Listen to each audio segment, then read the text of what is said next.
Thoughts are things. The man who thought his way into partnership with Thomas Edison. Truly, thoughts are things, and powerful things at that, when they are mixed with definite of purpose, persistence, and a burning desire for their translation into riches, or other material objects. Some years ago, Edwin C. Barnes discovered how true it is that men really do think and grow rich. His discovery did not come about at one sitting. It came little by little, beginning with a burning desire to become a business associate of the great Edison. One of the chief characteristics of Barnes' desire was that it was definite. He wanted to work with Edison, not for him. Observe carefully the description of how he went about translating his desire into reality, and you will have a better understanding of the principles which led to riches. When this desire, or impulse of thought, first flashed into his mind, he was in no position to act upon it. Two difficulties stood in his way. He did not know Mr. Edison, and he did not have enough money to pay his railroad fare to Orange, New Jersey. These difficulties were sufficient to have discouraged the majority of men from making any attempt to carry out the desire, but his was no ordinary desire. He presented himself at Mr. Edison's laboratory and announced he had come to go into business with the inventor. Speaking of the first meeting between Barnes and Edison years later, Mr. Edison said, "He stood there before me, looking like an ordinary tramp, but there was something in the expression of his face which conveyed the impression that he was determined to get what he had come after. I had learned from years of experience with men that when a man really desires a thing so deeply that he is willing to stake his entire future on a single turn of the wheel in order to get it, he is sure to win. I gave him the opportunity he had asked for, because I had saw he had made up his mind to stand by until he succeeded. Subsequent events proved that no mistake was made. It could not have been the young man's appearance which got him his start in the Edison office, for that was definitely against him. It was what he thought that counted." Barnes did not get his partnership with Edison on his first interview. He did get a chance to work in the Edison offices, at a very nominal wage. Months went by. Apparently nothing happened to bring nearer the coveted goal which Barnes had set up in his mind as his definite major purpose. But something important was happening in Barnes' mind. He was constantly intensifying his desire to become the business associate of Edison. Psychologists have correctly said that when one is truly ready for a thing, it puts in its appearance. Barnes was ready for a business association with Edison. Moreover, he was determined to remain ready until he got that which he was seeking. He did not say to himself, well, what's the use? I guess I'll change my mind and try for a salesman job. But he did say, I came here to go into business with Edison, and I'll accomplish this end if it takes the remainder of my life. He meant it. What a different story men would tell if only they would adopt a definite purpose and stand by that purpose until it had time to become an all-consuming obsession. Maybe young Barnes did not know it at the time, but his bulldog determination, his persistence and standing back of a single desire, was destined to mow down all opposition and bring him the opportunity he was seeking. When the opportunity came, it appeared in a different form and from a different direction than Barnes had expected. That is one of the tricks of opportunity. It has a sly habit of slipping in by the back door, and often it comes disguised in the form of misfortune or temporary defeat. Perhaps this is why so many fail to recognize opportunity. Mr. Edison had just perfected a new office device, known at that time as the Edison dictating machine. His salesmen were not enthusiastic over the machine. They did not believe it could be sold without great effort. Barnes saw this opportunity. It had crawled in quietly, hidden in a queer-looking machine which interested no one but Barnes and the inventor. Barnes knew he could sell the Edison dictating machine. He suggested this to Edison, and promptly got his chance. He did sell the machine.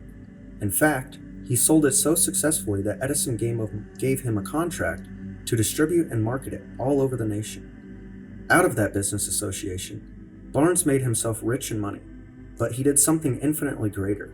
He proved that one may really think and grow rich.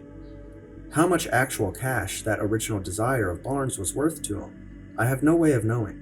Perhaps it brought him $2 or $3 million, but the amount, whatever it is, becomes insignificant when it is compared with the greater asset he acquired in the form of definite knowledge that an intangible impulse of thought can be transmuted into heavily material rewards by the application of known principles. Barnes literally thought himself into a partnership with the great Edison. He thought himself into a fortune. He had nothing to start with, except the capacity to know what he wanted and the determination to stand by that desire until he realized it. One of the most common causes of failure is the habit of quitting when one is overtaken by temporary defeat. Every person is guilty of this mistake at one time or another. An uncle of R.U. Darby was caught by the gold fever in the gold rush days and went west to dig and grow rich. He had never heard that more gold has been mined from the thoughts of man than it has ever been taken from the earth. He staked a claim and went to work with a pick and shovel. After weeks of labor, he was rewarded by the discovery of the shining ore. He needed machinery to bring the ore to the surface. Quietly, he covered up the mine, retraced his footsteps to his home in Williamsburg, and told his relatives and a few neighbors of the strike. They got together the money for the needed machinery and had it shipped. The uncle and Darby went back to work on the mine. The first car of ore was mined and shipped to a smelter. The returns proved they had one of the richest mines in Colorado. A few more cars of that ore would clear the debts. Then would come down the big killing of profits. Down went the drills. Up went the hopes of Darby and Uncle. Then something happened. The vein of gold ore disappeared. They had come to the end of the rainbow, and the pot of gold was no longer there. They drilled on, desperately trying to pick up the vein again, all to no avail. Finally, they decided to quit. They sold the machinery to a junk man for a few $100s and took the train back home. The junk man called in a mining engineer to look at the mine and do a little calculating. The engineer advised that the project had failed because the owners were not familiar with fault lines. His calculations showed that the vein would be found just 3 feet from where the Darbys had stopped drilling. That is exactly where it was found. The junk man took in millions of dollars in ore from the mine because he knew enough to seek expert counsel before giving up. Long afterward, Mr. Darby recouped his loss many times over when he made the discovery that desire can be transmuted into gold. The discovery came after he went into the business of selling life insurance. Remembering that he lost a huge fortune because he stopped 3 feet from gold, Darby profited by the experience in his chosen work, by the simple method of saying to himself, "I stopped 3 feet from gold, but I never stop because men say no," when I ask them to buy insurance. Darby became one of the small group of men who sell over $1 million in life insurance annually. He owed his stickability to the lesson he learned from his quitability in the gold mining business. Before success comes in any man's life, he is sure to meet with much temporary defeat, and perhaps some failure. When defeat overtakes a man, the easiest and most logical thing to do is to quit. That is exactly what the majority of men do. More than 500 of the most successful men this country has ever known told the author among their greatest stories came just one step beyond the point at which failure had overtaken them. Failure is a trickster with a keen sense of irony and cunning. It takes great delight in tripping one when success is almost within reach. Shortly after Mr. Darby received his degree from the University of Hard Knocks and had decided to profit by his experience in the gold mining business, he had the good fortune to be present on an occasion that proved to him no does not necessarily mean no.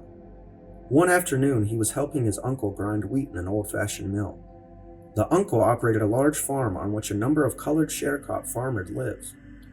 Quietly, the door was opened, and a small colored child, the daughter of a tenant, walked in and took her place near the door. The uncle looked up, saw the child, and barked at her roughly. "What do you want?" Meekly, the child replied, "My mammy say send her 50 cents. "I'll not do it," the uncle retorted. "Now you run on home." "Yes, sir," the child replied, but she did not move. The uncle went ahead with his work, so busily engaged that he did not pay enough attention to the child to observe that she was still standing there. When he looked up and saw her still standing, he yelled at her, "I told you to go on home. Now go, or I'll take a switch to you." The little girl said, "Yes, sir," but she did not budge. The uncle dropped a sack of grain he was about to pour into the mill hopper, picked up a barrel stave, and started towards the child with an expression on his face that indicated trouble. Darby held his breath. He was certain he was about to witness an assault. He knew his uncle had a fierce temper. When the uncle reached the spot where the child was standing, she quickly stepped forward one step, looked up into his eyes, and screamed at the top of her shrill voice, "My mammy's gotta have that 50 cents. The uncle stopped, looked at her for a minute, then slowly laid the barrel stave on the floor, put his hand in his pocket, took out $50, and gave it to her. The child took the money and slowly backed towards the door, never taking her eyes off the man whom she had just conquered. After she'd gone, the uncle sat down on a box and looked out the window into space for more than 10 minutes. He was pondering with awe over the whipping he had just taken. Mr. Darby, too, was doing some thinking. That was the first time in all his experience that he had seen a colored child deliberately master an adult white person. How did she do it? What happened to his uncle that caused him to lose his fierceness and become as docile as a lamb? What strange power did this child use that made her the master of the situation? These and other similar questions flashed into Darby's mind, but he did not find the answer until years later when he told me the story. Strangely, the story of this unusual experience was told to the author in the old mill, on the very spot where the uncle took his whipping. As we stood there in that musty old mill, Darby repeated the story of the unusual conquest, and finished by asking, "What can you make of it? What strange power did that child use that so completely whipped my uncle?" The answer to his question will be found in the principles described in this book. The answer is full and complete. It contains details and instructions sufficient to enable anyone to understand and apply the same force which the little child accidentally stumbled upon. Keep your mind alert, and you will observe exactly what strange power came to the rescue of the child. You will catch a glimpse of this power in the next chapter. Somewhere in the book, you will find an idea that will quicken your receptive powers and place at your command, for your own benefit, this same irresistible power. The awareness of this power may come to you in the first chapter, or it may flash into your mind in some subsequent chapter. It may come in the form of a single idea, or it may come in the nature of a plan or a purpose. Again, it may cause you to go back into your past experience of failure or defeat and bring to the surface some lesson by which you can regain all that you lost through defeat. After I had described to Mr. Darby the power unwittingly used by the colored child, he quickly retraced his 30 years of experience as a life insurance salesman, and frankly acknowledged that his success in that field was due, in no small degree, to the lesson he had learned from that child. Mr. Darby pointed out, every time a prospect tried to bow me out without buying, I saw that child standing there in the old mill, her big eyes glaring in defiance, and I said to myself, I've got to make this sale. The better portion of all sales I have made were after people have said no. He recalled, too, his mistake in having stopped only 3 feet from gold. But, he said, that experience was a blessing in disguise. It taught me to keep on keeping on, no matter how hard the going may be, a lesson I needed to learn before I could succeed in anything. This story of Mr. Darby and his uncle, the child, and the gold mine, doubtless will be read by hundreds of men who will make their living by selling life insurance. And to all of those, the author wishes to offer the suggestion that Darby owes to these 2 experiences his ability to sell more than $1 million of life insurance every year. Mr. Darby's experiences were commonplace and simple enough, yet they held the answers to his destiny in life. Therefore, they were important to him as life itself. He profited by these 2 dramatic experiences because he analyzed them and found the lesson they taught. But what of the man who has neither the time nor the inclination to study failure in search of knowledge that may lead to success? Where and how is he to learn the art of converting defeat into stepping stones to opportunity? In answer to these questions, this book was written. The idea called for a description of 13 principles, but remember, as you read, the answer you may be seeking to the questions which have caused you to ponder over the strangeness of life may be found in your own mind, through some idea, plan, or purpose which may spring into your mind as you read. One sound idea is all that one needs to achieve success.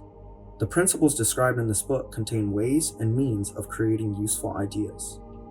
Before we go any further in our approach to the description of these principles, we believe you are entitled to receive this important suggestion. When riches begin to come, they come so quickly, in such great abundance, that one wonders where they have been hiding during all those lean years.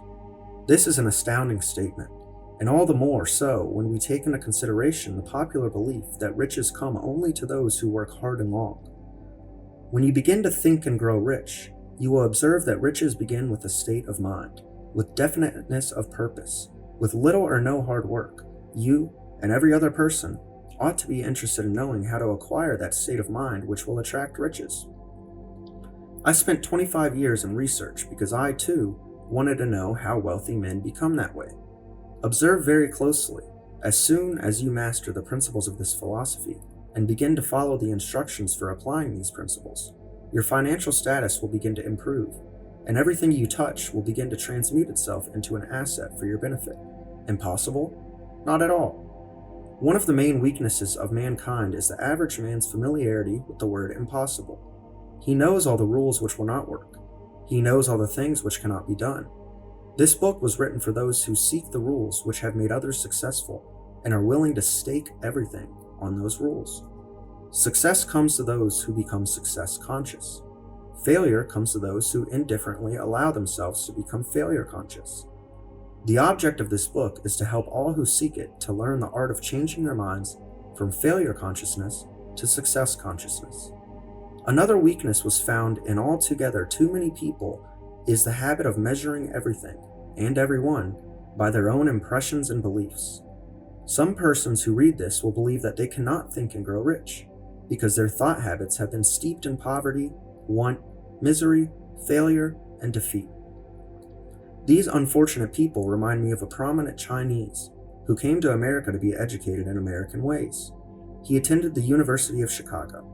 One day, President Harper met this young Oriental on the campus, stopped to chat with him for a few minutes, and asked what had impressed him as being the most noticeable characteristic of the American people.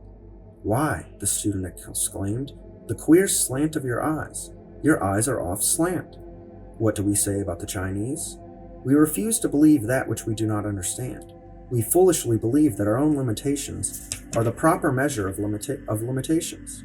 Sure, the other fellow's eyes are off slant because they are not the same as our own.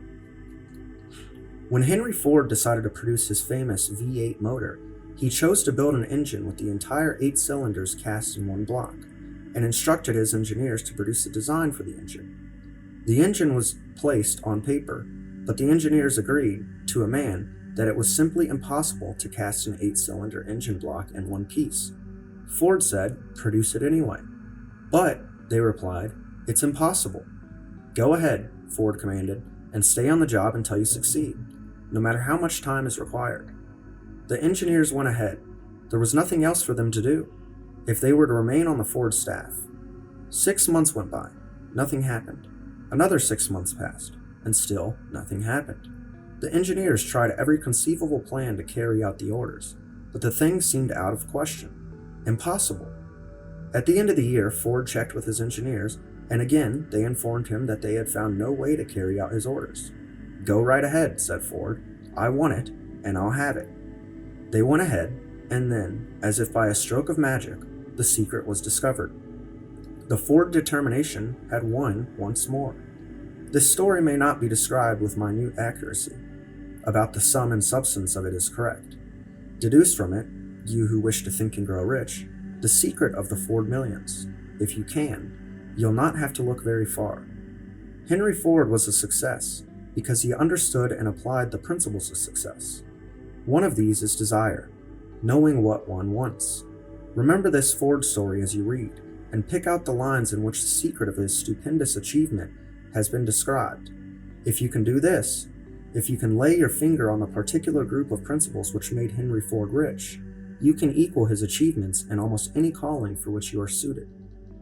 When Henley wrote the prophetic lines, "I am the master of my fate, I am the captain of my soul," he should have informed us that we are the masters of our fate, the captains of our souls, because we have the power to control our thoughts.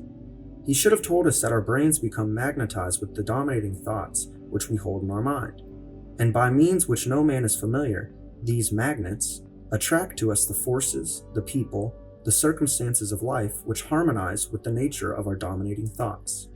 He should have told us that before we can accumulate riches in great abundance, we must magnetize our minds with intense desire for riches, that we must become money conscious, until the desire for money drives us to create definite plans for acquiring it. But, being a poet and not a philosopher, Henley contented himself by stating the great truth in poetic form, leaving those who followed him to interpret the philosophical meaning of his lines.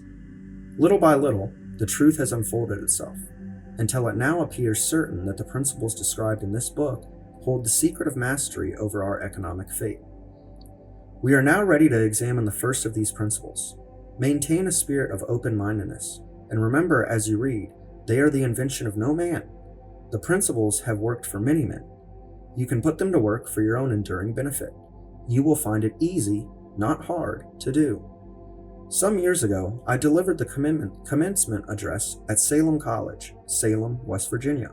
I emphasized the principle described in the next chapter with so much intensity that one of the members of the graduating class definitely appropriated it and made it a part of his own philosophy. The young man became a congressman and an important factor in Franklin D. Roosevelt's administration. He wrote me a letter in which he so clearly stated his opinion of the principle outlined in the next chapter that I have chosen to publish his letter as an introduction to that chapter. It gives you an idea of the rewards to come. My dear Napoleon, my service as a member of Congress, having given me an insight into the problems of men and women, I am writing to offer a suggestion which may be helpful to thousands of worthy people. In 1922, you delivered the commencement address at Salem College, when I was a member of the graduating class. In that address, you planted in my mind an idea which has been responsible for the opportunity I now have to serve the people of my state, and will be responsible in a very large measure for whatever success I may have in the future. I recall, as if though it were yesterday, the marvelous description you gave of the method by which Henry Ford, with but little to no schooling, without a dollar, with no influential friends, rose to great heights. I made up my mind then, even before you had finished your speech, that I would make a place for myself, no matter how many difficulties I had to surmount. Thousands of young people will finish their schooling this year, and within the next few years. Every one of them will be seeking just such a message of practical encouragement as the one I received from you. They will want to know where to turn, what to do to get started in life. You can tell them, because you have helped so many people to solve the problems of many, many people. There are thousands of people in America today who would like to know how they can convert ideas into money. People who must start at scratch, without finances, and recoup their losses. If anyone can help them, you can. If you publish the book, I would like to own the first copy that comes from the press, personally autographed by you. With best wishes, believe me, cordially yours, Jennings Randolph. 35 years after I made that speech, it was my pleasure to return to Salem College in 1957 and deliver the baccalaureate sermon. At that time, I received an honorary Doctor of Literature degree from Salem College.